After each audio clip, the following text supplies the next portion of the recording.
Hello, and welcome to another episode of Minority Reports podcast and digital series. I am your host, Mona Sheikh. You guys, today, thank God. By the way, first of all, TGIF. It has been a long freaking week of work and meetings and so much stuff. So I don't know how the week has been for you, but for me, the week has been incredibly long. And I said incredibly wrong. No, it wasn't wrong, but it was definitely long. And here we are, you guys. Here we are. TGIF, we made it through. We're healthy. We're well fed. We have a roof over our head. And in these times, that is a lot to be grateful for and give gratitude for. So I am absolutely grateful and give a lot of gratitude. But today, I have a guest that I have known for quite a number of years now. I've known him for a while, and he is quite the accomplished human being. He is actually the person who was kind enough to appreciate my talent and had me come out to Dubai to headline a show. And I don't think he has that comedy show going on anymore. It was called the Real Flavor Comedy Club. Flavor with a VA, flavor. Anyways, that was an amazing show. I had a fantastic time. And he is also Dubai, one of top DJs in Dubai. He goes by DJ Bliss because his presence is so blissful that I love having his presence. You'll see the bliss on my face when he shows up. So he goes by DJ Bliss. And let me just rattle off some of the accomplishments of this person as they're about to join us. He is listed as, he is actually called the Ryan Seacrest of the Middle East, you guys. Yeah, and also Dr. Dre calls him the Middle East's representative of beats, you guys. He's born and raised in Dubai. His career started while he was still in high school. And he's had some amazing opportunities to interview some huge stars. He's interviewed Nicki Minaj. He's interviewed James Blunt. And also Paris Hilton, if we can call her a star. Can we call Paris Hilton a star? I guess, I guess some people became stars out of a sex tape, I guess. Yeah, okay. Anyways, I'm very excited about this guest today. I haven't seen him in a while. Last time I saw him, we went and got burgers and fries. So that was pre-pandemic because I was still working on that pandemic body. You know what I'm saying? Just trying to plump it up. So welcome, my very good friend, DJ Bliss, a.k.a. Marwan. How are you, my friend? What's up? Thank you for having me. Dude, it's been a minute. I haven't seen you. You remember the place where we got the burgers, or you forgot? I remember. It's called Stout. Yeah, that's right. I forgot the name, but I remember where it was. It's a pretty cool area now, that area. Yeah. Oh, no, that is like one of the burger joints to go to, by the way. Oh, really? Yeah. Their burgers were good. Yeah, it was good. I remember. It was good. Yeah, your wife was with us? Correct, yeah. Yeah. I don't think you had a kid back then. I did not. No, definitely didn't back then, no. Yeah, you did not have a kid. Now you have one kid or two kids? Two now, yeah. Wow, man, you've been busy. Busy, yeah. I guess that's what you can call it. You've been busy. How old are they now? One's brand new and the other one's like 2, so it must have been like over 3 years ago when I saw you. Yeah, that's right. Yeah, it's been about 3 years. So then when did you come to Dubai? I came to Dubai, I think it was maybe 2013, 2014. Yeah, time flies. Dude, I like, look, to me, it was like as if it happened yesterday because I literally had like the best time. Yeah. But yeah, that was do you still do those shows or not really? I don't. This because what we were doing, we were flying people in on a weekly basis from the U.S. and shout out to Tehran who introduced us. That's and also we're doing. Yep. But it just really expensive, the flights and all to do one show. So my plan was to kind of like stop doing like weekly shows. Maybe do once a month or even a bigger one once every 3 months. But then I got lazy with it and I let it go. But it was fun. It was really good. No one's doing anything like that. I mean, on the West Coast, you probably used to. You got the Improv Room. You got the Comedy Store. You got Laugh Factory. Yep. It's and like when I come here, I love going to these places because I don't think you understand what a gem it is to have a city full of actors and comedians and people who are trying to make it. It's entertainment, that's what Hollywood's about. It's not just about the movies, but we just don't have that over there. We do definitely have a small scene, but to be able to fly someone every week was a bit difficult. And I was trying to just build on the culture and doing it right before my night, so you hung out and checked out the parties as well. Yeah. So that was really the main thing. Yeah, I mean, honestly, I don't think I've ever used those words to describe Los Angeles, which is wow, a place full of actors and comedians. I literally never used that to describe it, and I'm like, fuck. Densely populated, but my entire neighborhood is like 75% entertainment. That means if I trip on something, I probably tripped on an actor. That's what that means. Yeah, that's crazy. It's real too. I don't know if you guys see it as much as maybe somebody from outside does. I always say, I never know what it's like for people to feel. I never know what it's like when people feel that feeling when they come to Dubai. Like, I'll just never know, Dubai is such a magical place. But on the other side, I don't think anyone who's from here will really understand. When you watch movies your whole life, right, and then you come here and you see like the real, like when you see that police car or when you see, all that stuff, like I was telling my sister-in-law the other day, I'm like, in movies how police cars are chasing and then suddenly they're like flying over a road, like the car's going up. I'm like, why does that happen? When you come here and you drive, you understand why it happens. I think in TV, in movies, it's called stunts. In LA, it's called bad driving. I think those are the two separations that happen. Now, are you permanently in LA, or are you just escaping the pandemic to spend time here? What's happening? That would be funny if it was that. No, I actually, I come here a lot. So I have a booking agent over here for my DJ stuff. And then, just as a place, I love coming here. I think everyone connects with the city really strongly. And I think this is it. I feel at home over here, when I can drive around. And so it's cool to kind of get away and then, be over here. And then I work a lot on like music stuff, which is what I'm here for this time as well. So, working on music stuff as well. But yeah, I mean, if you see my Instagram bio, it says, LA, Dubai, because I really feel like either in a past life or I was meant to like live in LA, just with my background in radio, TV, and DJing and entertainment as a whole. So yeah, I just love it here. And honestly, I have been coming here at least once a year for the last, I want to say like 6 or 7 years now. Wow, 6 or 7 years. That's amazing. And I never got a call. That's amazing. You said we had that burger. There's people who don't even like. I don't get. Wow. Oh wow! So that's like the honorable burger I had with you. You know what? Correct me if I'm wrong. I don't know why in Dubai you're like, hey, I'm gonna go out. I'm gonna go see Ahmed. I'm gonna see Mohammed. I'm gonna see Ali. But here you cannot do like one thing a day. That's what you can really do. Distance. Yeah.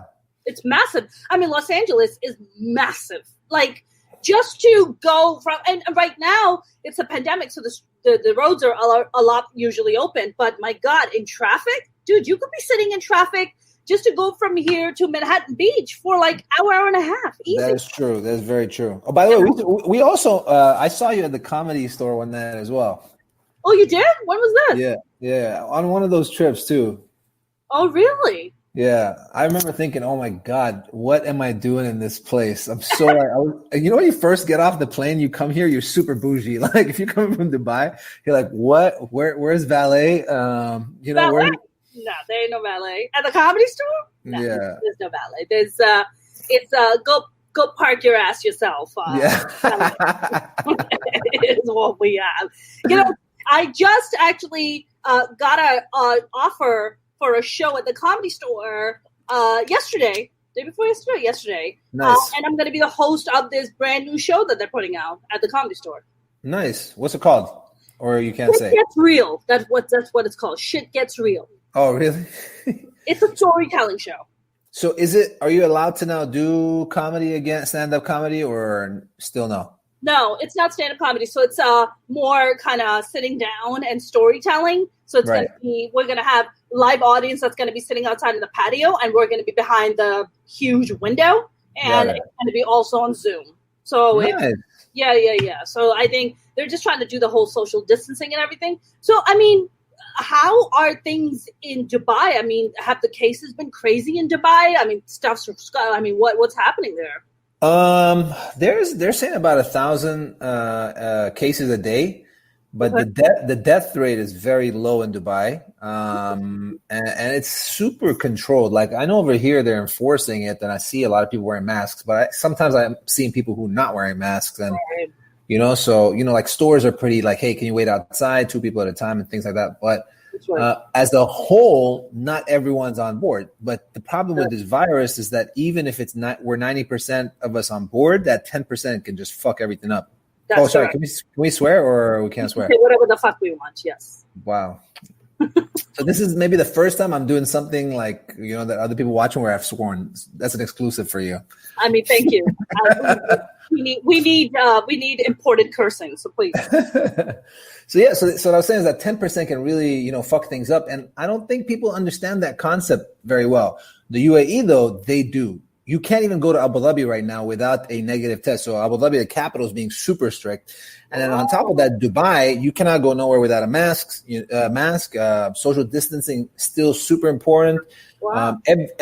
Every mall, every supermarket you go into, they check your temperature. Some places now have a thermal scanner, like in the movies when you're walking and it sees like whether you're like that technology is now like everywhere. Wow. There's no way you can step into a shop or a mall or a supermarket or anything for that matter without having a mask on and temperature checked in some way or form. Wow. And I'm telling you, like the big mall, like remember the Dubai Mall, the huge one? Yeah, wow, massive, yeah. No, they've got you don't even see the machines anymore. So it's like, it's just happening. No one's checking your temperature. It's happening like they got like these crazy technology. Yeah. Well, like you mean what, like drones? Not drones in the mall entrances. So you don't see like somebody standing and pointing this temperature gun at you or like I said, now they have these still cameras that they can put somewhere on a tripod that it's thermal. Yeah. Wow. I'm saying places like Dubai Mall have not incorporated that like airport security style. So that's what I mean. So it's super safe. And with it being so safe, it's still the numbers have been going up. And that's because they opened some like restaurants and bars and you could go out now, not like before. Yeah. So there's like numbers coming up. But the good thing is like I said, the death rate is low and they're very careful. Like you feel pretty safe. Just, don't do anything silly, but all in all, it feels pretty safe. Whereas here, it's a little risky because you don't know what's going on. I mean, and it goes back to leadership, right? I mean, world leaders are like, look, we're shutting this shit down. We're going to curtail this. That's why your death rate is low. Your numbers, even 1,000, I would think, is a little bit high for Dubai. Because what's the population of Dubai? I think it's I'm so bad, but I believe 4 million, maybe. Oh, that's like my neighborhood. Basically, yeah, it's super small. I don't know where my phone is. I would have asked Siri, but yeah, it should be around that. Are you Googling it? I sure am. All right, Dude, it's not even 4 million. It's 2.8 million. Oh, really? That's tiny. Yeah, it's so small. Oh, we're talking about Dubai, right? Just Dubai. Just Dubai. Yeah, All of UAE has 9.8 million. That's it. There you go. Yeah. Wow, that's really small. So it's not that big. So 1,000 people you're right, it is a high number, but then Dubai also opened up their border. So if you can fly with Emirates now to do Dubai, not all airlines are open and flying, but Emirates is flying. I just did a vlog on it, by the way. When you get a chance on YouTube, check out this vlog I did. It's called Flying During a Pandemic. Yo, they are like, you're just walking through. They give you a box at the airport with like gloves, hand sanitizer, a mask in it. You go onto the plane and all the crews got their gear on. You got to watch this video. It's really, really, really cool. Really shows you how you fly during this pandemic. I thought they're going to like give you condoms too in the package. Like, here you go in case. Just stay super safe. We're keeping it safe all around. Please. There you go. That would be hilarious. Would it be hilarious? I don't know if they. I don't know if they. Hand sanitizer in it. The condom is already filled up with the hand sanitizer. Oh my God, you're terrible. maybe in America. We fucking need that here. Fucking filthy Americans are not welcome anywhere. Dude, right now the Canadian passport has more worth than American passport. Nobody wants us. Nobody wants us. Everybody's like, you filthy Americans, keep your filth in America. Don't bring your shit over here. We don't need this. I mean, it's just so sad because we have an orange buffoon who just doesn't fucking believe in. He's just, 1 minute he's like, yeah, you know, the first time I saw Trump with the mask on, it looked like Putin's underwear. And I was like, yo, is he wearing Putin's underwear? Like, what is he wearing? It was just so big. And I was just like, that looks like Putin's underwear to me. It's like the on and off, right? Like, it works. I have it here. And it's like, I don't need it. I have COVID, but I'm going to take the mask off. And it's like, whoa, what is happening right now? Yeah. Why everybody is, you know, that's why you have the share of population of Americans who are just like, I don't need a mask. My president said I don't need it. And it's like, dude. Yeah, it makes no sense. Highest number of deaths in the world. Yeah, and they knew. I mean, they knew it was coming. They did nothing about it. But yeah, the numbers are scary. Off the chain. So when you flew in, did you have to quarantine? Here's the thing that's going to blow your mind. All right. So when you leave Dubai, you do a test, right? A COVID test. Okay. They check it at the airport here in Dubai, and you go on the plane, and then you go. When I came here, they did not ask me for my COVID test. They did not check me. They did not. There was a form they gave me on the plane, which I was supposed to give to them, that says, have you been to Europe or any of these countries? I filled that out. No one asked me for that form. I walked straight out. Nothing. Like it was better than usual because the airport was empty. I didn't have to queue up at LAX. Straight out. That's scary. Like, they have no idea, right? Because not all countries are implementing whatever, but I walked straight out. In Dubai now, if when I go back, they're saying I got to get a COVID test here with 3 days before I fly. And I know someone who just flew. They check it before you get in the line. They check it where you check in your baggage. And then I'm guessing they probably check on the plane as well. So that's 3 checks till the plane. When you land in Dubai, you get a kit at the airport for free, and you do a test in the airport. If your test is negative, they tell you to just quarantine for 2 or 3 days. And if your test is positive, they say, okay, here's a hotel room, and here's or if you're going to quarantine at home, they give you like a bracelet. You stay at home for 2 weeks. So there's no way you can escape that system. But over here, I walked straight out. That's ridiculous. So when you go into Dubai, they give you a bracelet that you can't take off? Like it tracks you. Basically, yeah. I don't know if they're doing it in Dubai. Abu Dhabi is doing it. You know, there's a video about it. It's like a silver bracelet. Wow. Is it attractive? It looks like an Apple Watch. You know what? I'm keeping it. I'm surprised they didn't make it from gold, right? Right? Because it's Dubai. It's so bougie. It would be, right? Why isn't it in gold? I'm a little disappointed right now in Dubai. Maybe it's white. Maybe it's white gold. I don't know. It looked like a silver Apple Watch to me. So after 2 weeks, you have to give it back? How does that work? Yeah, so because what's happening is they want to make sure that people are quarantining if they are sick or they just flew in, because I think the numbers went up because people were stuck outside, and the UAE let a lot of people come back, and they're saying that they reckon that most of the numbers were from people who flew in. Of course. Yeah, travel is the biggest problem. Yeah. Yeah. Did you guys have restrictions in UAE of certain countries, of people coming in from certain countries, or you guys didn't have that? At first, they stopped everything, and now there's certain flights. I think based on numbers, but it's not only based on numbers because they are flying to America. And if it was based on numbers, America's got the highest number in the world. They would have stopped the flight. So I think depending on where you're going, there's a certain safety procedure. Got it. So it's it sounds like they're doing a really good job. curtailing it? Like, did you guys have like this situation like we did here in certain areas where people, like hospitals are just overflowing and they're overwhelmed? Like New York City was like that. Yeah. No, I've seen that on the news. Terrible. Yeah. No, they didn't have that in Dubai because they built hospitals, like these huge tents, like a mobile hospital right away. Okay. They also converted a lot of the hotels that were empty to rooms for people to quarantine in if they weren't symptomatic. That's yeah. amazing. A lot of the hotels, you didn't have to pay for it. So what they were doing is they were like, the hotels are empty. So the government paid for all the rooms. They're like, okay, you quarantine in this hotel room for 2 weeks. Unless you were symptomatic where you needed medical attention, then you'd go to the hospital. What if a guy just wanted to get away from his wife for a little bit and he's like, honey, I think I have a temperature?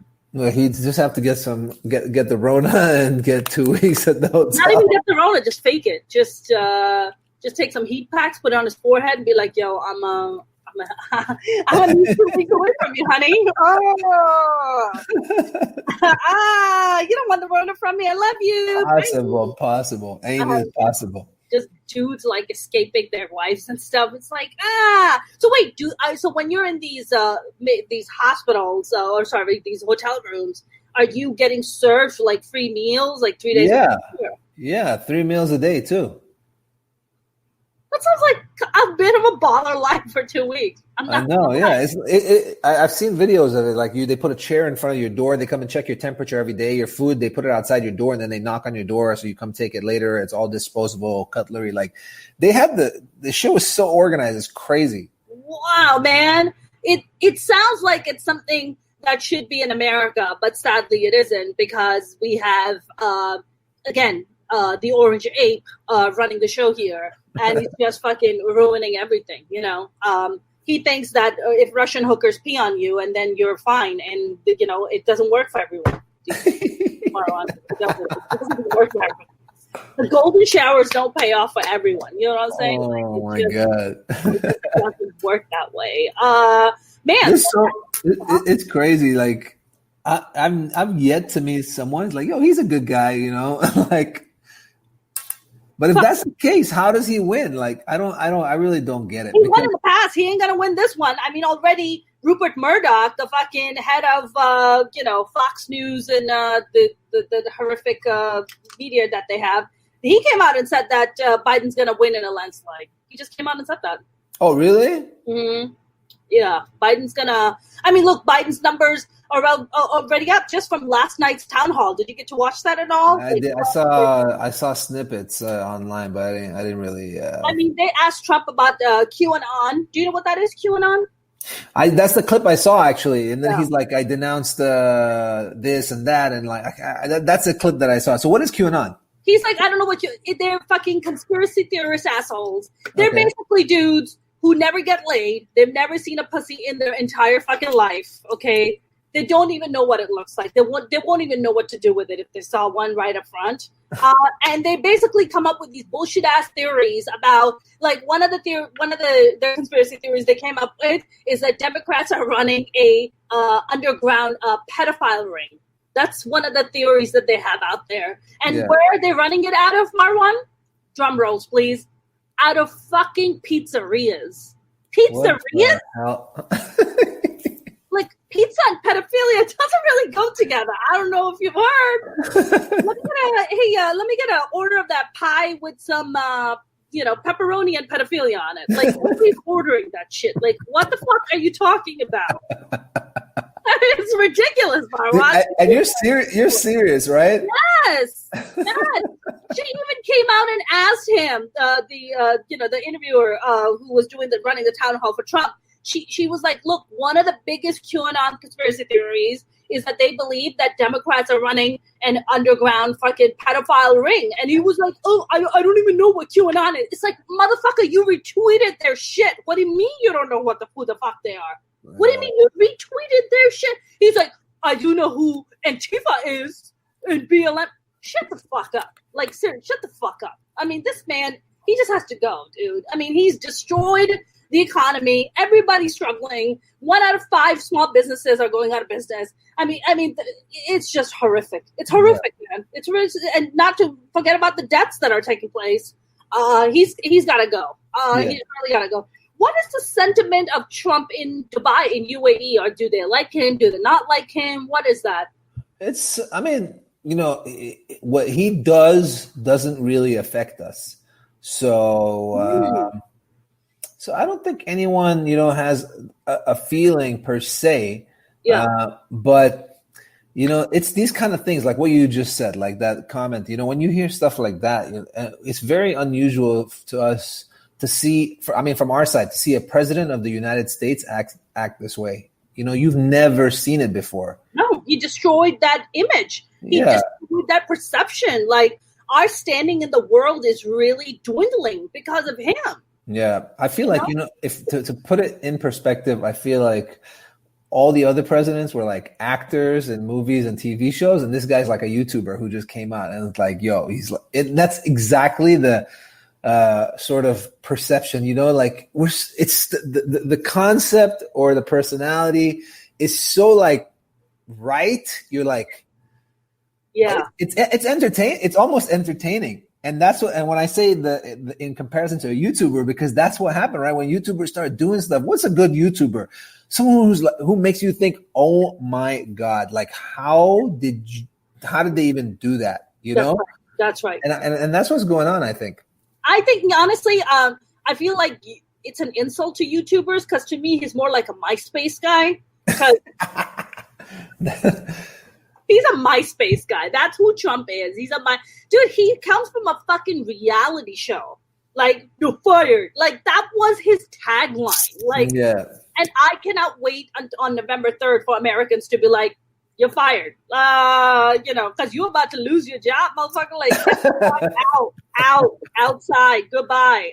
He's gone, dude. I mean, you're talking about record number of ballots that are being mailed in. We have only until last week, it was like 5 million ballots have been mailed in. I mean, these are unprecedented numbers. We've never had numbers like this before. What are they usually? Do you know? 80,000. And 80,000, this time it's 500,000? 5 million. 5 million as opposed to 80,000? That's correct. 10 times, like more than 10, right?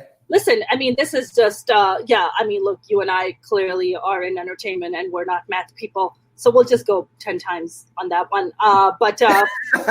They'll let me off on it. I'm like, yeah, sure. Yeah, that's it. That's the, sure. I'm a college dropout. So yeah, that's. Hey, listen, if we were at that level where someone would be like, hold on, pause. Like, let me go calculate this. Like, let's see what Mona and Marwan were like. If there was someone who did that, like we would be like, this would be like a million views. Like, oh, it would be that kind of situation. And let me tell you something. If somebody said, no, you guys are wrong, I would delete that comment because it would make us both look like idiots. So I would just delete it immediately. You don't want one of the two comments to be that. You're right. That's good. Delete it. I'm like, yeah, no, you just made us look bad. So I'm gonna just delete that right now. I don't think my pride could take all this level of fear. I don't think I could take this.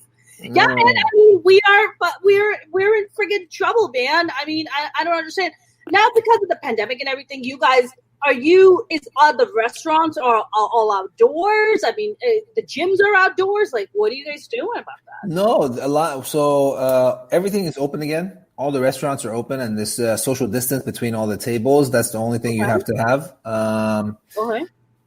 Bars are open as well. So before I left, DJs were back DJing in like bars. It was a little strange because you weren't allowed to dance. So people are not allowed to dance. You can't be standing around the bar. You have to be booked on a seat. So you have to have a place to sit, and it's only places that serve food and drinks. Yeah. So some of the clubs started serving food just to open up and, like breaking the rules. And there was like pool parties and videos circulating. So they shut everything down again. Yeah. Now they cut down the timing. So some places were open till 4, some were open till 5 or 6 in the morning. Yeah. Now they said everyone's got to stop at 1. So in that aspect, I think they're realizing that some of the entertainment decisions they're making needs to be, wheeled back. But like clubs for sure, not open right now. Right. The malls are open again, and the restaurants and everything as usual. Some places it looks like they're turning up and having, crazy fun. But I suspect they'll probably put an end to that very soon. I mean, you've grown up and spent your entire life in Dubai, and now you go back and forth from LA to Dubai. I mean, how different do you think the DJ scene is in Dubai versus what we have here, or at least had here before the pandemic? It's kind of similar. I feel like LA has a weird nightlife scene. It does.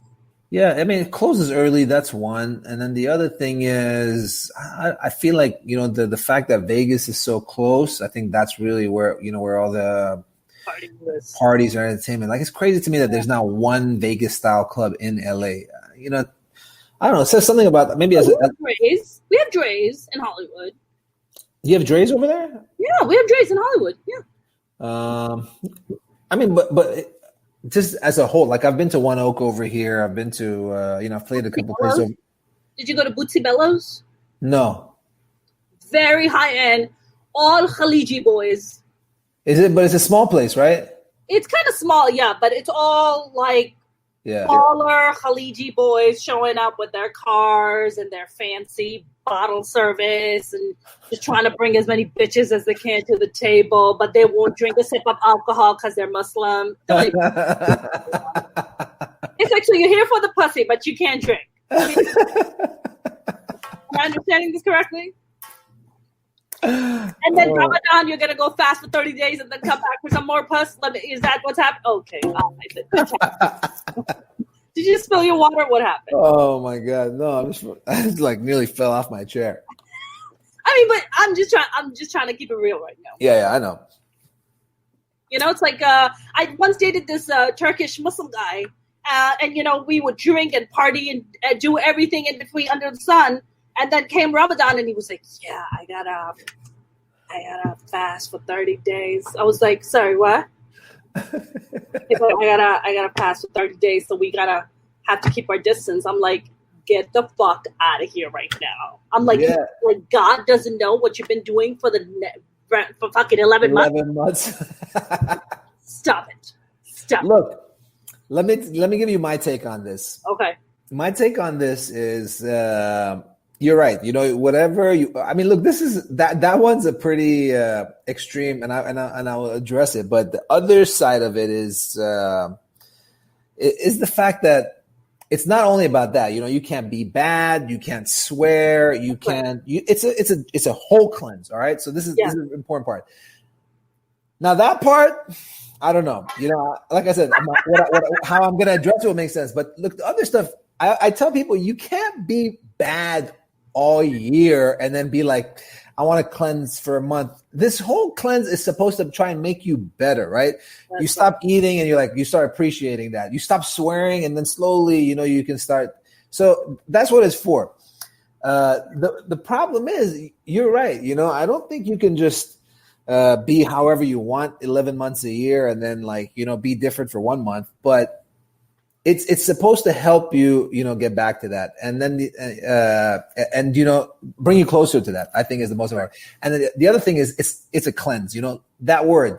It's not like we, if you want to drink this like a cleanse juice diet, like you just drink that juice all the time. That's right. No, every now and then you have that cleanse juice and you cleanse your body. So that's really what it's about. But so Ramadan is a cleanse juice. Basically, yeah. It's not just cleanse. It's more than cleanse juice. It's very spiritual, right? I mean, really, that's where it's at. It's just like, be a better person, give to charity, just like you said, curse less, be kind, be kind to people, but then all of a sudden you can come like the moment the Eid hits and you're just like, back to being an asshole. Let's do this. And you're just like, wait, what the fuck just happened? Like for 30 days, you were like, keep that going. Like, keep that real going, Look, I'm not judging anybody. It's like, yo, God bless. You want to do that. But it's just, for me, it's hypocritical. Like, to me, so, and honestly, I think if it's one thing that consistently is taught in Islam, it's like, you do all these good things and then you're a hypocrite. Who cares? All that good stuff you just did, you just omitted it because you're a hypocrite. You know what I'm saying? Yeah. I mean, look, you're absolutely right. I think, to be hypocritical is, and there's a fine line between being hypocritical and, just doing the opposite of what you're supposed to do. But you're right. I know some people who are like that. On the last day of Ramadan, they announce it's Eid tomorrow. They don't even wait till the next day. They're in the club the same evening. And that's because technically, as soon as you break your fast as a day, but this really, I feel like there's no need for that. And it's true, don't go far right and don't go far left. Like, find that middle ground, it's just, I think it would make more sense. It was like, if it was like that rather than, being extreme or not being extreme. I agree with you. So I mean, Bootsy Bellows is kind of known for Khaliji boys. Like, a lot of Khalij boys show up with their fancy cars, just trying to get it in before they get married, before they go back and get married to the, to the virgin that their parents have chosen for them. I mean, that's kind of how that rolls. I love it. I don't know how we got entangled in that story, and you brought it right back to Bootsy Bellows. Like, we were like, it was like Judgment Day, and I'm like, so Bootsy Bellows, like, how did you do that? That's how we roll, Marwan. That is the mind of that's how my brain is, just connects. That's storytelling for real. But no, I like that. The problem with me is I forget very quickly to, like, maybe I have too many thoughts going on. So I want to tell you things and then I forget and then it goes somewhere else. But the fact that when you said Bootsy Bellows, I was like, whoa, how did she do that? That's called crowd work, my friend. That's how we remember shit. Speaking of Khalijis, I don't know that. Well, I see some places that they go to. Obviously, Rodeo, like, you always see their number plates. But why do they love Earth Cafe? That's Let me tell you what the magic about that is. What is it? It's a big celebrity spot. So a lot of celebrities come by there. So you have a lot of paparazzis hanging out by Earth Cafe. So it's a big, and you know what always weirds me out though? It's always like clusters of dudes hanging out and then clusters of really gorgeous girls. And they'll like look at each other from afar, but they won't talk to each other. But they're like, I fuck the shit out of each other, but they won't talk to each other. And you're like, you're already, I fucking just want to talk to the dude. Like, talk to the girl. Like, just are you talking about like people from here or? No, they're not just from here. There could be, visiting. They're just here hanging out for summer or whatever, Oh, Khalijis, you mean? Khalijis, yeah. Oh, got it. They're doing that in Earth Cafe? Yes. Right. That's such a them thing to do. Yeah, it's very interesting. Also, where you see a lot of Saudis. You see a lot of Saudis. I don't know, maybe Khalijis. Yeah, that's a mix with Qataris and Kuwaitis and Emiratis. But one of the things that you see in have you been to the Grove yet? That's fine. Huh? We like, they should change that the name of the Grove to like a little UAE. They should totally change that to little UAE. They should just call it the Khaliji path. Exactly. Yeah. Dude, in the summer, all you see is just like dudes hanging out and like all these beautiful women, and the guys are walking in the front, and like, or the girls are hanging out kind of or doing their own thing, and you're just like, and at night, you don't only see them come out at night. You don't really see them hanging out during the day. So it's very interesting. It's a very interesting dynamic. Yeah. They love. So this is what they love to do, and this is why they love going to London. It's all about that. And I feel like LA doesn't have enough places like the Grove. It doesn't. Not really. It's clean. You can walk around. It feels like it's a little faker than other places. Like, like, not fake, but like created or built, which is like Dubai. So maybe they like that, but they love it. And I mean, it's a beautiful place. In the evenings, the Grove is like amazing. One of the times I came, I was staying by there, and it's such a great area. That's my neighborhood. It's a great area. I think they maybe like hanging out there a little bit more because it's a little bit more spacious, and it's a lot easier to walk and check out a girl's ass if you can like be behind her and be like, do I like her? But if they're sitting down at Earth Cafe, can't really see the ass then. Good observation. Thank you. I'm about that life. Thank you very much. So now you're in LA, and now what kind of stuff are you working on? Do you have a project you're working on? What are you doing? Yeah, I got a couple of songs which I'm trying to release. It's a little hard to do them when you have artists on it. So I have a couple of like artist features on them, and to get them to record, and then to sign the documents like they're down to release it is a little difficult, and that's because it could be for any reason. So, but for me, I have all these songs just sitting over there, like with these features, which I can't release. I'm like, listen, what am I really going to do with the song? So, trying to go out and, meet producers and do those. What is he saying? I'm just trying to read this thing. Smack those thumbs up, people, as you come in. Let's promote and DJ Bliss some love and support. Tim is a huge fan of mine, and he always comes and supports the live streams. Oh, that's dope. What's up, Tim? Yeah. Yeah. So, Tim. So let me understand this. So, why is it difficult for them to just sign and just? Have the song been recorded already? Have they been? I don't understand. Yeah, look, this is the way it works is in the music industry. Either it's done in, legally through representatives, or if you have a friend. So usually it's someone I meet who, I befriend. So then we do the song, but during the recording of the song, I don't want to be like, hey, by the way, while you're here, can you sign this document that says that, you give me permission to release the song? Because it's kind of like, I feel like it would change the narrative of the friendship if you did something like that. It's almost like if you have celebrity friends and you keep always, hey, let's take a picture. It's one of those things. So I, you don't usually bring that up. So you record the song, you go back, you fix the song up, the song is ready, you send it back to the artist. You're like, hey, this is the song, sounds good, let's release it. They say, hey, I don't want to release it right now, or it's not really what I'm feeling, or let's work on another song, or I have other projects. It could be 1,000,001 excuses at that time why they don't want to do it. And so now I have a song which I've been working on for 6 months, 9 months, or a year with an artist who doesn't want to release the song. So what do I do? So because of that, I'm trying not to involve these big artists in my songs anymore. I have like 2 that I'm trying to just wrap up with these artists, and then I'm trying to like start putting out, searching for talent that's up and coming or doing something, that has a bit of a following or whatnot. Yeah. And aside from that, just, filming content for YouTube, I'm doing a lot of that as well. So one of the opportunities was to record this video for Emirates to show them how it was to fly from the UAE. Uh-huh. And I thought, going like 16 hours would be the best way to do it. So I shot that video, and nothing's really going on in Dubai anyways. So I was like, why be in Dubai with the weather shit? I'd rather be in LA where the weather's better. Look for some more opportunities over here if there were. And that's really it. Yeah.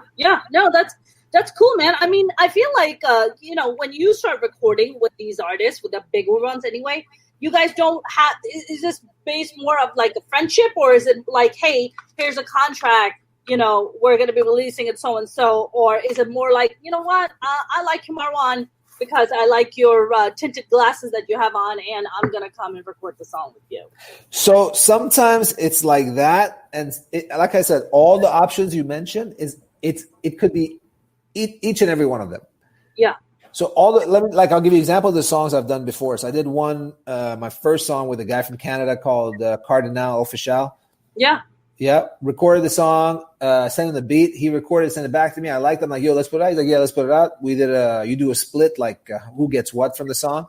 Sure. We signed that document real quick. He didn't even ask me for money or anything. So it's one of those situations where it was through friendship. We met, blah, blah. He liked the song. We did it. Sure. Then my second song, I had an R&B singer. I don't want to drop his name, but an R&B singer from Atlanta.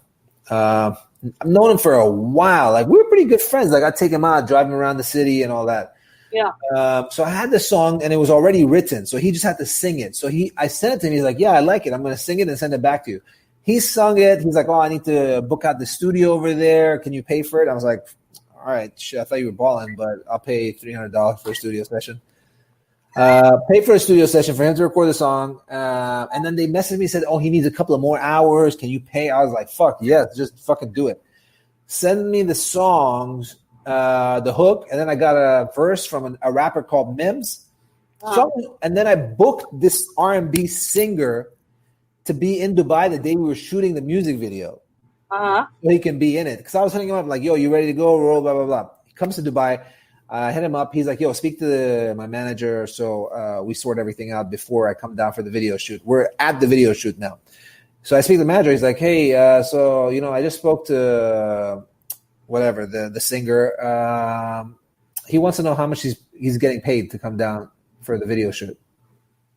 I was like, getting paid? I'm like, he never mentioned it. He's like, well, that's what we do. We need to talk about the video and also, and what about the song? Have you discussed how much he's going to get paid to be on the song? I'm like, he's already sent me the song. He's like, yeah, but he's just recorded. Like, how much? Oh no, I'm like, honestly, I didn't expect to pay anything. Like, it was just like pure American hustler move on me for a guy that I've known. So that was like, that kind of situation can happen as well. Did you pay out, or you were just like, no, yeah? I was like, no, hell no. Yes, because it wasn't negotiated up front, right? It wasn't negotiated. I wouldn't pay anyways, and I just got you a gig anyways. I don't usually get anyone gigs. I just got you a paid gig, so you made like whatever it was. I can't remember. You know what it is, Marwan? Like, I always feel like comedy is a hard life, but dude, I feel music, just the business of it, of how even artists conduct themselves, is way harder than it is in the comedy world. It's hard, yeah. I mean, the music business is hard, and nightlife is hard as well. I feel like it's a tough industry, and it's just getting harder and harder. Yeah. Why is that? Why do you say it's getting harder? I would think it would be getting easier because of all the streaming service and the opportunities to just put your content out. Yeah, I mean, the possibility of making it has become easier, but because of that, there's a lot more people doing it, which makes it harder to make it, I think. Oh, because it's a lot more saturated, you mean? Right, a lot more people, right? Now you can just get on your laptop, do stuff. You can go on TikTok and become a famous artist today. It's so easy. So because it's so accessible, a lot more people are doing it. So more saturation and more people in it. And then I don't know about if the music industry is dirty. It's a hard one for sure. But the nightlife industry, which I'm mainly in, it's a dirty industry. I'm like tired of it. I don't want to be in that industry anymore. What do you want to do? I want to work on the music, and I want to DJ at places where I want to go. Like my style has really changed over the years. I feel like it's not really for like small clubs. It's more like a festival stage. So that's why if I work on my music, that's what I want to be doing. And I do YouTube vlogs. So I want to shoot the content of traveling and doing all these things on the move. I don't like to be like locked down to one place. Would you ever consider being part of something like the EDC festival in Vegas and stuff like that? Oh, hell yeah.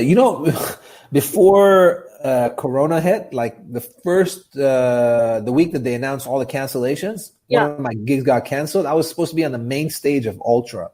What? Ultra was coming to Abu Dhabi for the first time. I was on main stage, and I was getting paid. It wasn't a freebie either, by the way. I was like ready. That was going to be it. Like, it was going to be Ultra, and that was going to be my direction, because I used to play a lot more like R&B and hip hop, urban stuff. Yeah. And I was like, I'm going to do the big stage stuff. I thought this was going to be it. I had my camera guy ready, and I had everything ready to go. That was going to be it. I had just seen Skrillex perform in Thailand, 3 months before that, and I saw it, and I was filming some content, so my video guy was with me. I'm like, yo, film this, because that's what we got to be doing. Like, that's the vibe. That's my vibe. So, because that's what I want to do, I can't be doing it in small clubs or even even in clubs in general in Dubai. It's more dominated by international artists. That's how the clubs get filled. Yeah. I remember going to one of the clubs in Dubai when I was there. And one of the things that really was fascinating was that there was a black dude flown in from America, pretty much in most of the clubs that I went to, who was the hype man. He was the hype man. He was like, he would just come onto the mic every few minutes and be like, turn up, and then put the mic back and then go have his drinks. And I was like, yo, is that this guy's entire job to fucking turn up the party? Like, that's it? Yes, it is. It absolutely is. They have like these MCs, and that's what they do. Just like the other thing that really blew my mind was seeing a lot of Russian girls and Filipino girls who don't speak English that fluently, but when it came to the rap songs, they knew all the lyrics, and you're like, I do not understand this.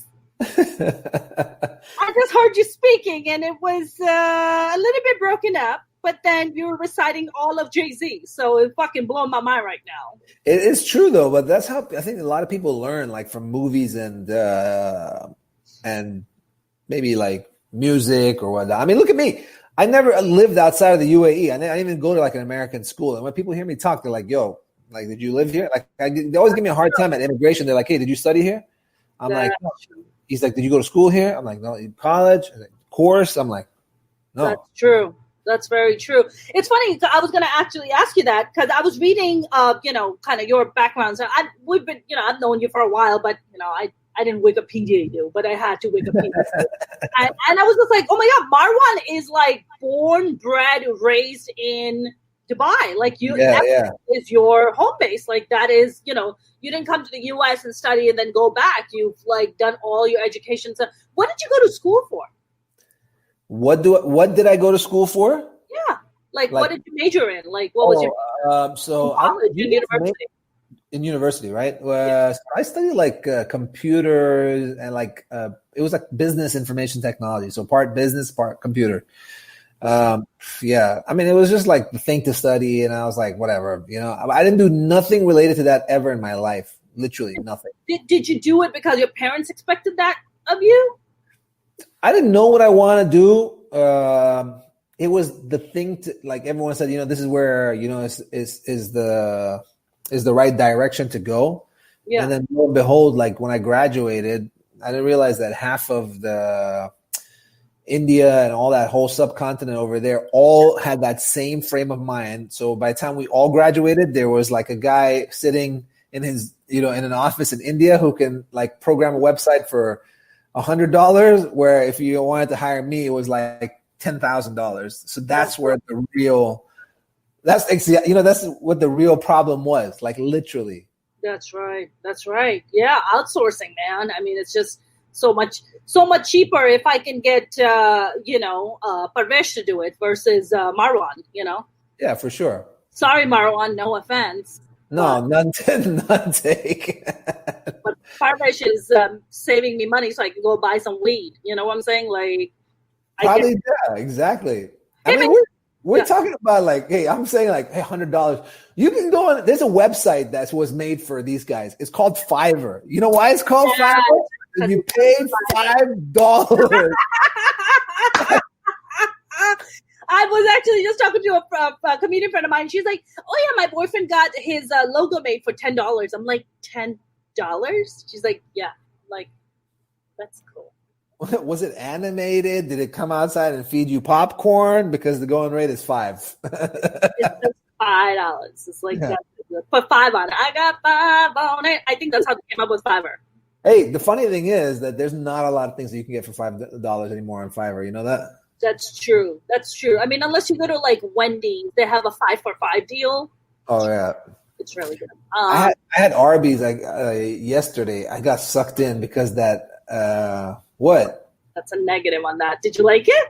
So good. Why? Really? Why is it a negative? Dude, the last time I had Arby's, it kind of upset my tummy. Really? Yeah. I keep seeing this ad on TV. Arby's, we got the meat. So I was like, do they? Do you have to meet though? Yeah. It got a little mud button, so I was like, "Yeah, I'm gonna. I'm not gonna mess with this." No, I'm okay, but yeah, I mean, I don't know. We should definitely stay away from fast food. But it's been like we are in love with Chick-fil-A and In-N-Out. Like we just can't stop. In-N-Out is great. Chick-fil-A, I don't really support them. I don't like their sandwiches, and B, they're against gay marriage. So yeah, so the owner can really fuck off. Yeah, so I don't support them. Hey, listen, I'm all for everyone's right, and I love everyone, but I'm still fucking eating at Chick-fil-A. Listen, I have gay friends who are just like, I'm eating Chick-fil-A. I'm like, oh my God, the owner is against gay marriage. What the hell? Dude, like you cannot stop me for like. Look what I'm taking back with me when we go back. Like this is what I'm taking with me. Oh my god! No, is that like mustard and all that? Oh my In-N-Out and Chick-fil-A sauce. Until someone opens one of those back home, because it is, I don't know what they're like sprinkling crack or something on it, but they are. That's it's so good. I think it's the bias in the Chick-fil-A sauce. It's just, it's just so the prejudice in it. It's just how do you know you don't eat it, right? I know, but apparently people are addicted to it. Just the inequality is just so scrumptious. It's just can't beat it, man. Can't beat it. Listen, people are into In-N-Out. I'll eat all day. You know what's my new favorite burger is a fat burger. Have you had that? I've had it, but I don't know. I've had it a while ago in Dubai. Is it good? Fat burger's the jam, man. So really? Good. Yeah, it's I like In-N-Out just for a quick thing, but fat burger, if you want to have a burger, fat burgers. They have a turkey burger that I used to try, but maybe I should try the regular one. You know what's another good burger? Yeah. Tommy's. Have you tried Tommy's? No. The Tommy's is like, it looks like this Wait, old. where are you staying? Where in LA are you staying? I'm up in Hollywood. Yeah, so you're like right by me. I think there's a Tommy's right by me. I've literally never given it second like I've never even looked at it twice. Right. So what happened was I was driving around. I was driving back from somewhere. Where was I? Oh, it was the night the Lakers won. The Lakers won, and I'm like, I told my wife, and I'm like, yo, I'm going to Staples Center. She's like, don't be crazy, don't do it. I was like, no, I'm going. So I got in my car and started driving towards there. As I get there, it's like police siren going off and all the exits are full. And I try and get into the downtown. It's like they've blocked off the road that goes to Staples Center. And it's like packed with cars and it's just getting worse. I'm like, you know what? I'm not from here. I don't want to be stuck in this situation. Yeah. You know, I think I should just go back home. Yeah. So, you know, I turned around and went back home and I took the footage from someone else and I put it into my vlog and it worked perfectly. So it was good. That's awesome. Yeah, no, it's LA definitely has a lot more activity. Like when everything is normal, I mean, LA is just busy like crazy. Yeah. So much to do. Have you been to Manhattan Beach? Have you been to Hermosa, Redondo Beach? Have you explored that yet? I've been to Redondo Beach. I love it. And once I got a car and I just went, I think Montana Beach is right after that as well, after Redondo. Yeah, I will. I think that's what it's called. But yeah, I love it. It's really cool looks like a little beach town. It's super cool. Yeah. It's really nice. By the way, I want to come back and ask you about weed because I'm a fan. Come back. We were talking about burgers just now. We were talking about burgers, and then I was talking about weed before that. Slightly. And I got to tell you about my Tommy story because I didn't finish it. But go on. Oh, shit. Okay, no. Tell me your Tommy story. Then we're going to talk about weed. Yeah. So the Tommy story is, so when I was coming back from not going to downtown, I see this spot and it was like Tommy's Burger, the world famous Tommy's Burger. I wish I kept the cup. I just threw it out. The world famous Tommy's Burger. And I was like, okay. And then I was going around the corner. They had the whole corner. It looked like this like out of the movies. And I was like, you know what? I've seen this place before. I'm stopping to get burgers. I have no idea where I am, by the way. I'm somewhere between coming back from downtown to West Hollywood. Okay. But I'm like, you know, I'm not going to come back here. I'm going to get the burger. So I go and I order 3 cheeseburgers. My wife and we had a friend over as well. 3 cheeseburgers. Give me 3 fries and 2 Cokes because I don't want to drink the Coke. What size of Coke? Small. Cool. They're like, go get your drinks yourself. It was like this. I was like holding these 2 things. I was like, wow, this is such a bad idea. I go to my car and I put it into the back seats cup holders. Then I go back and I get my burgers.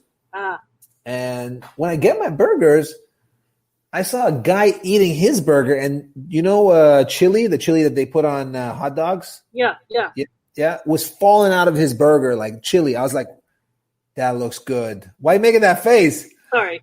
I was like, that looks good. I'm like, I should have got the chili burger. Damn it.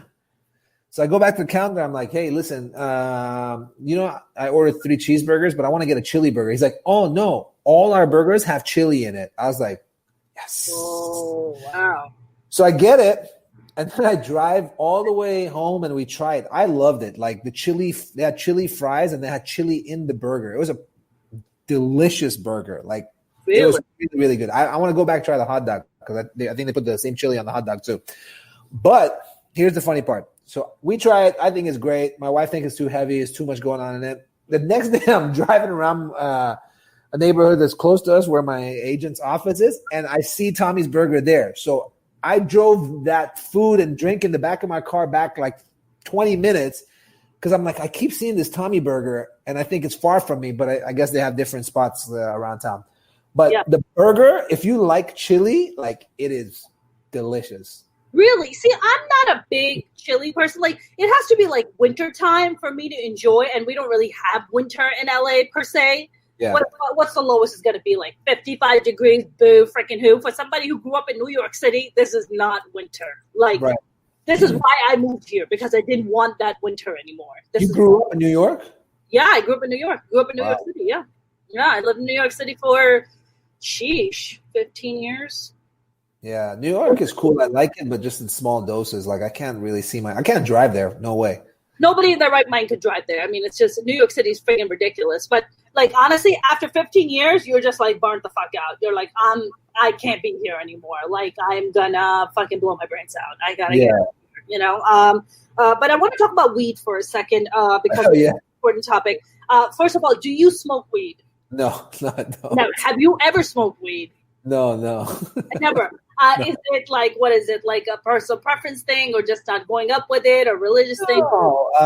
My brother gave me like some advice when I was, little growing up, and he's like, stay away from these kind of things. And plus, the UAE, it's super illegal anyways. So we've never had it around us or, in our presence. So that's one reason. And then the other reason is just, like I said, like the fact that in our family, like when my brother gave me that speech, I'm like, I don't know, I never listened to anyone for anything, but I'm like, there's a reason why he said it, so I took it to heart. But more importantly, I think the fact that we don't have it at home, it's extremely illegal, by the way. So okay, I want to get into that. Why is any kind of drug is extremely illegal in UAE? Why is that? Look, it's just their law. I mean, you can do whatever you want. Just, you can't have that on you, bring it with you, or do anything with it over there. That's just part of their law. Okay. But alcohol is allowed, and alcohol is the number one drug killer in the world. So alcohol is completely legal, correct? Yeah, no, not completely. So it's only served in licensed places. Okay. And you can purchase it if you have like an ID. If you're non-Muslim, you can apply and get a card. You could buy, there's like liquor stores that you can go to buy. If you are non-Muslim? Correct. Really? So so you and I cannot go and buy alcohol. Yeah. But I mean, you can buy it at the airport when you come in. That's your only opportunity. Got it. So you can buy it coming in, and you can have it. But if you live there and you're like, I want to go to a liquor store. Sorry, shit out of luck. You're Muslim. You can't have it. Yeah, correct. Yeah.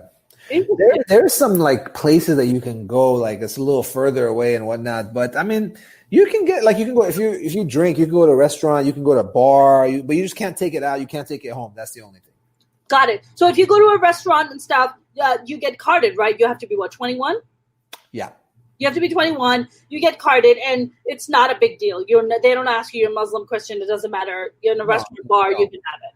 No. Which is cool. Cool. It's a good point that you make. But look, you got to remember, like they only legalized weed in California like a year ago, or no? It's been a few years.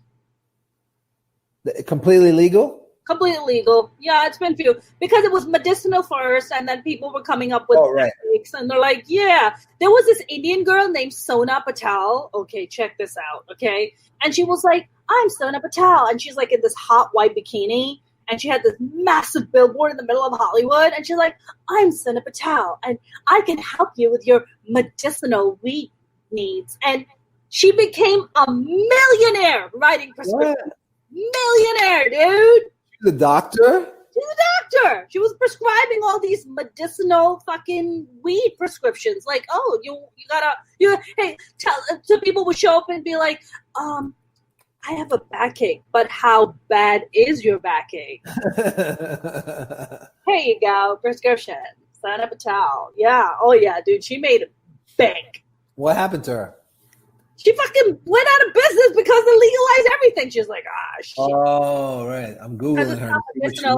Yeah, you can just go into any weed store and just buy whatever you want. Sana Patel, New York Times in L.A. Yeah. Journalist. She's not a journalist. She was a doctor in LA who was just writing up prescriptions and became a millionaire writing prescriptions. I think what caught my attention was her hot white bikini. And I was like, girl, you're looking good. Like, good for you. I got to see this ad. I'm like, should I just write ad? Yeah, I don't know. I don't even know. I just remember I was new to LA. This is almost like 10 years ago. Right. And I remember seeing this billboard and I'm like, okay, this chick is smart. You know, she wasn't doing that old school, Indian doctor shit with a lab coat and a stethoscope. She's like, no, fuck this. Sex sells. I got a nice hot body and a face, and I'm going to sell it, okay? That's crazy, right? That I think we watched a lot of Indian movies growing up, and we're not used to seeing Indians be. The whole when they get close to the kissing and then they move away thing. So we're used to that. So when we see Indians trying to turn up like that, we're like, what? Whoa. It's harder to believe than when we talk about you said the Ramadan Muslims and stuff like that. I was like, yeah, absolutely. I mean, when you were growing up and watching Bollywood movies, were they dubbed in Arabic? What were the subtitles in Arabic? Yeah, they were subtitles in Arabic, but you can understand it's weird because you can understand a Bollywood movie without understanding what they're saying. What do you mean? The actions speak loud enough for you to understand. I could watch a Bollywood movie. I know I speak Hindi anyway, so I'm fine now. But I didn't know when I was growing up. Am I just learning this right now? You speak Hindi? Yeah. How fluent? I can pretty much get by. Yeah, it's an important language in Dubai. All right, let's speak. Okay, kitni achhi Hindi? Acha bolta. You know what? You sound Pashtun when you say it. There's an accent that Arabs, Emiratis who speak Hindi, they have an accent and we water it down when we Dude, I remember when I landed in Dubai and the immigration officer was looking at my passport and I had a U.S. passport and he looked at it and he was like, yeah, but you're Pakistani, right? And I was like, yeah, that's right, but I'm a U.S. citizen. He was like, yeah, but you're Pakistani, right? I was like, yo, you got some identity crisis issues, man? Just let me in. Were you born in Pakistan? I sure was, born and raised in Pakistan. Oh, so in your passport it says born, yeah? That's why. Yeah, so he was just that's interesting. But, it's in the West, you're born and raised in other countries and then you move here and then become naturalized. Well, right? It's not like that in the UAE and the GCC and a lot of the Arab countries, not like that. So that's why it's the concept. Right. Yeah, because you can live in Dubai for all your life and you never become a citizen, correct? Correct, yeah. But they're now introducing a lot of new things one is a golden visa for people 10 years, or some people can get a 50-year visa or an investment visa as a lifetime visa. So they're starting to really look, or people who've been here for a certain amount of years can get a visa, a retirement visa and stay there. So they're looking at, not naturalization, but alternative ways to fix things or, add value. Maybe incentivize it more for people to be come to Dubai, invest your money here. Yeah, not only that, I think people, who've really devoted their life to business and living in Dubai, they don't want to feel one day they can just kick us out of here. And that's for sure not the feeling. So I think they're putting these things in place for people who want to retire in Dubai. Right, the protect. So my mom's side of the family all lives in Dubai. You told me, yeah. Dubai and Sharjah, that's where they live. Yeah. Yeah, they're all they're all dude, Sharjah is such a different world. It's different, yeah. You're up and you're it doesn't even feel like it's in the Emirates. You can't even drink in Sharjah. Alcohol is not allowed. That's correct. Yeah. I don't know if I told you, Marwan, the night that I did the show, the headline, the show. I don't think you know this, but I got alcohol poisoning that night. Really? Yeah, because I drank so much champagne that I was vomiting and pooping so much. Sorry to be gross. That I clogged my sink, and they had to come up and clean my sink. Like, they had to clean out my sink because I fucking clogged that shit. And then my uncle was supposed to, my cousins who live in Sharjah, yeah, pick me up because I was supposed to have dinner with them the next day. So I've been fucking vomiting. I have literally nothing left in my body because I vomited everything out. If I drink a little bit of water, within 10 minutes I would vomit it out. I mean, it was just so bad. So did you go to the hospital? Oh, yeah. So my cousins come to pick me up. And then they were like, are you okay? And I'm like, yeah, I haven't been feeling so great all day. They're like, did you eat something funny? I'm like, yeah, that's it. I ate that. That's it. You tell your uncle and your cousins you've been drinking like crazy, that you were getting shit-faced the night before. You can't say no way. You can't tell them, right? That side of the family, no way. Yeah. Fuck no. Dude, so I show up to my uncle's house and I'm like, Salam alaikum, uncle. And I'm like vomiting. And he's like, oh my God. He's like, oh my God, you're so sick. Let's take you to the clinic. There was a clinic right by his place, right? So he takes me to the clinic and there's an Iraqi doctor there. Yeah. Clearly Muslim guy. Yeah. Goes to me, what did you eat? And my uncle's sitting right there. I'm like, son of a bitch. And I'm like, I think it was the kebabs. I think there was something in the kebabs. They were delicious. There's something in the kebabs. And he goes, So he's looking at me. He's like, this bitch is lying, right? He's not believing what's going on, right? He's like, that's fine. He's like, we'll give you an IV and then we're going to give you a shot in the back. And just so you know, if you consume any kind of alcohol or anything, it's going to have really adverse effects on your body. So just, not that you had it, but so just, I'm like, hey, uncle, can you step out for a second? He was like, yeah, sure, totally. I'm like, can I have just a little privacy, uncle? So I look at the doctor. I'm like, God damn it, yo, Gab. Son of a bitch. That's what you want me to tell you? I'm like, I drank too much champagne. Okay, that was my problem. And he was like, yeah, I thought so. I figured that you drank a lot. I was like, yeah, I fucking got shit-faced last night. And he was like, that's so funny. And oh my God. So was he setting you up for a trap, or he just he legit wanted to know if you were drinking? No, he was like in front of my uncle. He was just like, okay, bitch, you're not gonna tell me the truth. Okay, just tell me fuck up your body. Okay, that's fine. You can lie to me. And that's why my uncle stepped out. And then they gave me 2 shots right in my lower back. I mean, it was bad. It was really bad. And then all I ate was like a banana that night. And then finally, it took like 2 days for my system to get back to normal. I mean, it was really bad. Yeah, I've never told you that story. No, I did not know that story. Yeah, that's crazy. Yeah, it was really bad, but it was so fun. But it was really bad. That's crazy. That night was amazing. I had like such a great time headlining that show. That's like literally one of my best memories. Yeah, it was great.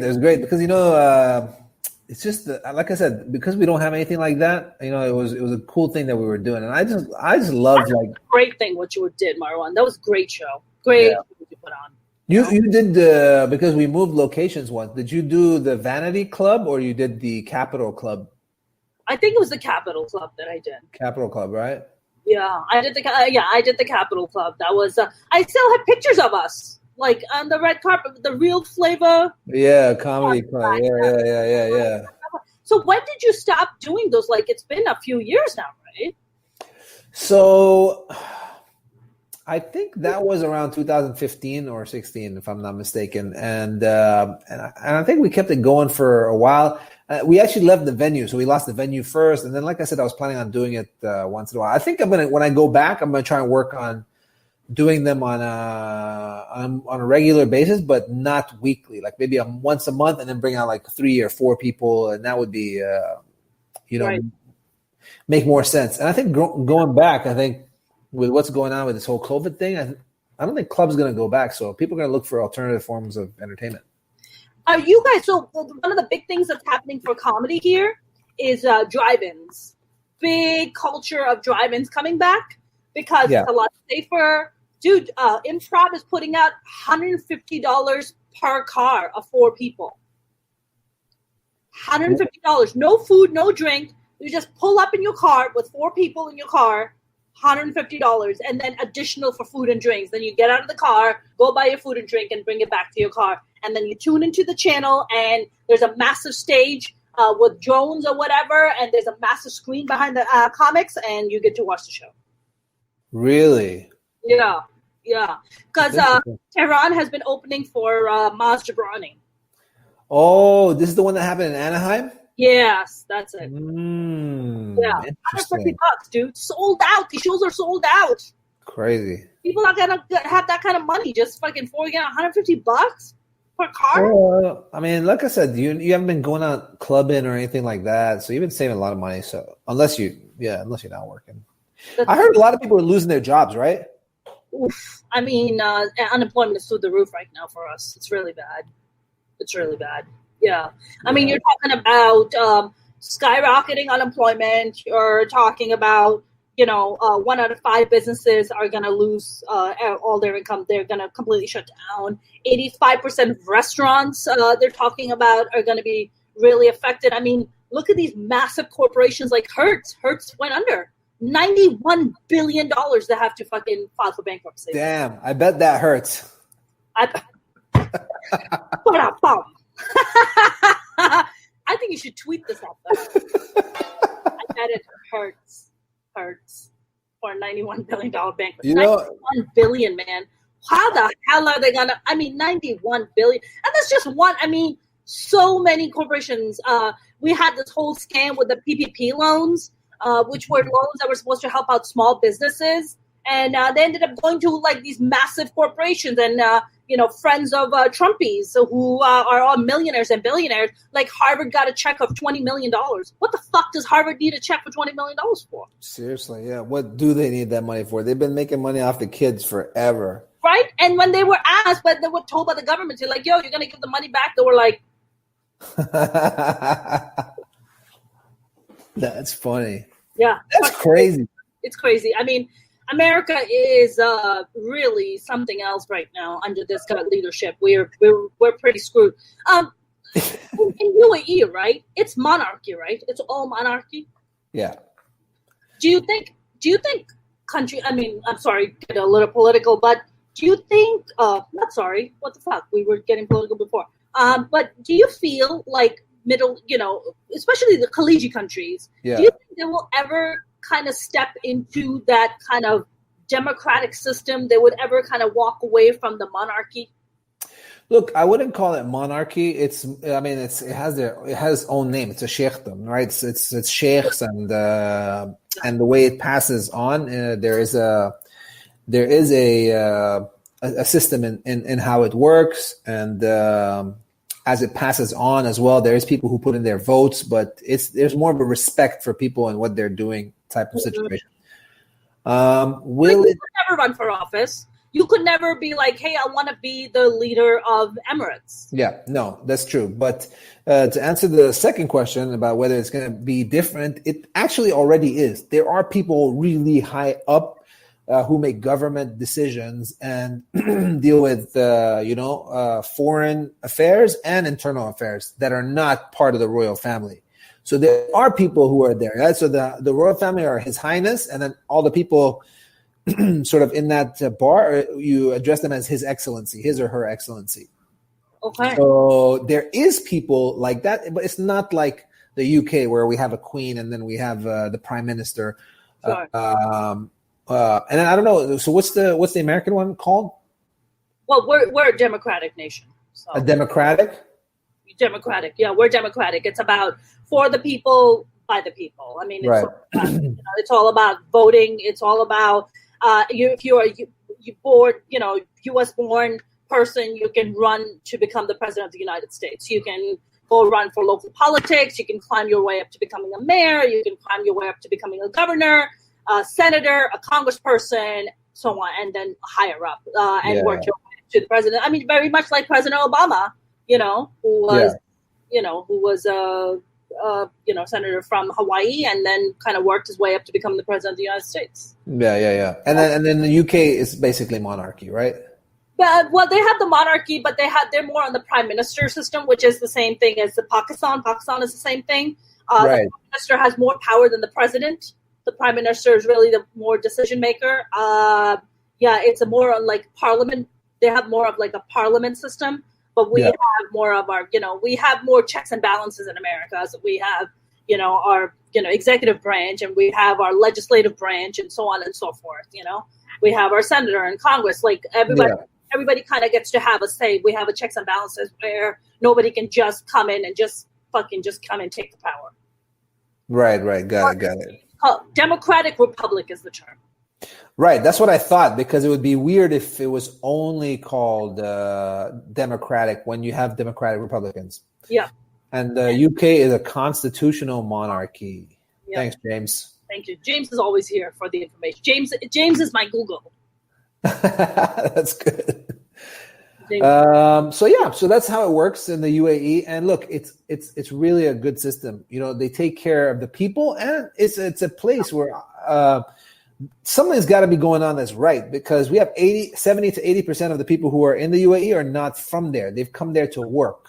That's right. And that's why people say there's no poverty over there. Well, the reason why there's no poverty is because if you lose your job there and you can't nothing to do, you go back home. That's 80% of the population. So out of the 10 million that we spoke about earlier, 8 million are not from the UAE. It's only 2 million of us. So that 2 million the government's taking care of by, subsidizing in terms of, I don't know, like you might get a land and you get an interest-free loan to build your house on that land, or they can give you a house that you can pay them back for over many years without interest. There used to be like if you couldn't afford it, you had a wedding fund, you could get money for a wedding. Your water, electricity bills, you get a discount on. To start a business, if you're a new business for the first 5 years, there's the SME, small to medium enterprise section, which helps you. So they do these things to help they really do. And look, what about if you're let's say Indian, Pakistani, or Filipino, whatever, you've lived in UAE for 30 years, 40 years, right? I mean, I know you said that they're now passing laws to kind of guarantee to be like, oh, you can retire here, you can't just get kicked off and just like you have to go back to wherever the hell you came from. But what happens if you have like a severe health issue and you have to go to is that covered by, who is that covered by? Does the government cover it? And if you can't cover it, if you go into poverty, does the government come and provide you any kind of subsidizes your income somehow? Or helps you out? Yeah, so how it works is anyone who's there is working. Yeah, you have to have a visa to be living there. So if you're working, the company has to provide you health insurance now by law. It's been about 5-6 years. So everyone has health insurance. If for some miraculous reason your health insurance ran out or you have a bill that you can't pay for, your embassy over there finds a way to help you out. And then there's been times where the government's helped people out in need as well. So, I wouldn't say it's a situation where you're kind of like left to die. Right. I mean, let's say you're new to the country, you don't have health insurance, you have a health emergency, you go into the hospital, do you get service? Yes, you do. You don't get refused. You're not, because in emergency? No, of course not. No. Okay. In emergency, you're just like, well, just give us an address, we'll bill you. Yeah, and then no, they don't even do that. So emergency has to take everyone in, regardless. And I think they figure it out. I know that in America they do that thing. Give me your address, I'll bill you. Yeah. And I'll tell you a weird story about when I was here 2 times ago. But in Dubai, first of all, there's government hospitals that's free anyway. So usually you'll go to that emergency. But I'm saying, imagine you were next to one of these private hospitals. You go, I don't think they stop you in emergency. I mean, I've been to emergency a few times. They've asked me for ID and whatnot, but I think any insurance that you have covers emergency. So you get to the hospital, they treat your emergency, and then they move you to where you need to be. Got it. Let's tell you over here, I got food poisoning once in LA. Oh. And I went to the hospital and they're like, yeah, just sign your stuff. I was like dying. And then they checked me in, and then she came and I got the worst service. This lady was like trying to draw blood, and it felt like she stuck a knife in my hand. I was like, Jesus. Oh my God. Oh my God. And I think I'm going to throw up. She's like, well, just look the other way. Don't do it this side. Like, she's being super harsh. And I was like, you know what? It's really cold. Can you turn the AC down? She's like, well, I'll try to bring you some blankets. Like, she's like, it took me forever until the doctor came and saw me. Like, oh yeah, you've been food poisoned, blah, blah, blah. When I went back home to Dubai, they sent me a bill for like I think it was $8,000. Oh my God. Something ridiculous like that. And then they're like, but because you're a cash patient, we're giving you 80% off, so you have to pay us just $2,000. I was like, $2,000? I walked in, you fucking butchered my hand, and why would I pay $2,000? That sounds like American healthcare system. Yeah, it's weird. I mean, the American healthcare system is so bad. I mean, it's just so bad. I mean, thank God, like for the Obamacare and Affordable Care Act to come in and help people out. But I mean, it's atrocious. I mean, just to call an ambulance could cost you between $15,000 to $30,000. Just an ambulance. Oh, really? You can't call an ambulance? Yeah, you can call it. They'll bill you $15,000, $30,000. My brother has now he has two. He has 3 brain aneurysms. So he was in the hospital. He has like top-notch insurance. I think he got billed out of pocket, something stupid, like $8 or $10 grand. That's in addition to his insurance. Wow. Because he had to spend time in the hospital. They had to keep him for like 2-3 days. I mean, it's just the cost of living is the healthcare system is absurd here. Absurd. I bet it's a lot more regulated in UAE as to what you can charge. You can't just charge whatever, I bet. You can't charge whatever, and there's no way you would pay anything crazy for like visits or emergency or no way. Right?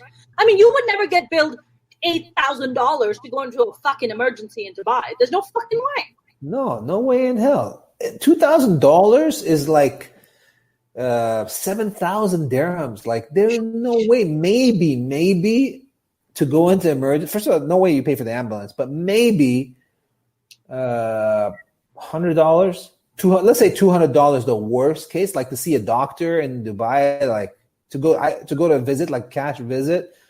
Like I'll go to one of the best hospitals. My insurance doesn't cover it, but it's like pretty amazing. It's the Cleveland Clinic in Abu Dhabi. You pay like $150 they've brought in the best doctors from all over the world. Wow. And usually our insurance covers it, by the way, because it's in Abu Dhabi. So I have to do a couple of things and I can just go there for free. It's like they've created that hospital and it's free for locals. Man, when I had that alcohol poisoning, it must have cost me no more than maybe $80, $100. I don't remember any more than that. And then you got an IV. You got injection, all that. They gave me IV. They gave me 2 injections in my lower back. I mean, all that in America, that's upward of $1,000 to $2,000. Mona, no, it is $8,000 and 80% discount, $2,000, because that's exactly what happened to me. It's not. I'm telling you exactly what happened. Marwan, you need to stop eating Tommy's burgers. That's what happens. They give you everything, and that's was it Chick-fil-A? What gave you the food poisoning? No, I ate at some random restaurant and I had the prawns. It was a bad idea. Jeez, dude. Yeah, and I my stomach is very sensitive anyway, so I struggle with it. I like you too.